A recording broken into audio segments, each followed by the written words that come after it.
And according to the finance minister herself, she said that families, and she was bragging that Alberta families get $1,800 in rebates, and that somehow Albertans should be grateful for this.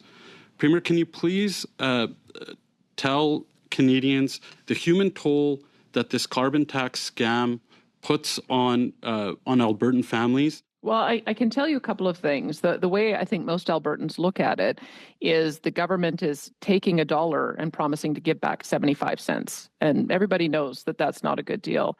Do you feel this is just another blatant attack on Alberta? I know that the question has been raised about the Supreme Court decision on the carbon tax, and I believe that the Supreme Court decided in favor of the government on that because they were making the argument that it was such an important national issue, it needed to be dealt with in a national way, and the rules needed to apply equally across the country. And yet we've heard the Quebec members say that they don't pay a carbon tax.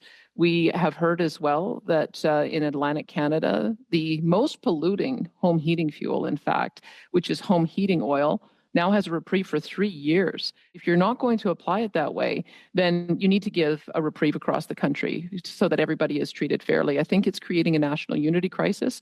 Stephen Guilbeault, who, as far as I know, is the only minister that has been in handcuffs and in an orange jumpsuit. Can you please speak a little bit about how dangerous his ideology is when it comes to our clean, responsible, low-carbon energy sector for Alberta and Canada's prosperity? I should just make sure the committee knows exactly why Stephen Guilbeault faced law problems. One was for the stunt he pulled on the CN Tower. The other was that he climbed on the roof of our Premier, Ralph Klein, when his wife Colleen was home, terrifying her.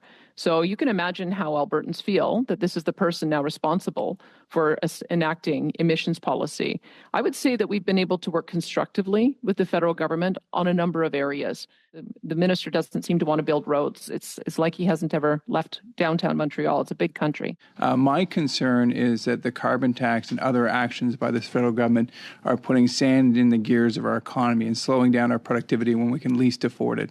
Would you share my concern? I do share the concern. And I can tell you that we have had to take a whole variety of measures in order to be able to assist our individuals so that households are able to manage through the inflation crisis that we're facing and have more dollars. Families are at a net loss on average because of this carbon tax scam. For example, in Alberta, a family will pay $2,900 into this carbon tax scam. And according to the finance minister herself, she said that families, and she was bragging that Alberta families get $1,800 in rebates, and that somehow Albertans should be grateful for this. Premier, can you please tell Canadians the human toll that this carbon tax scam puts on Albertan families so that the Liberals can understand the real pain it causes? I can tell you a couple of things. The way I think most Albertans look at it is the government is taking $1 and promising to give back 75 cents. And everybody knows that that's not a good deal.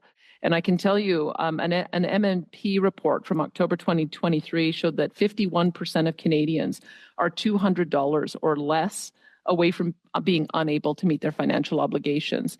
We also find that in Alberta, people are more likely to say that their level of debt is concerning to them, 51%, and that they are worried about their ability to repay their debts, 71%. And we're just asking for the federal government to recognize that it's their turn to do their part to ease the affordability crisis.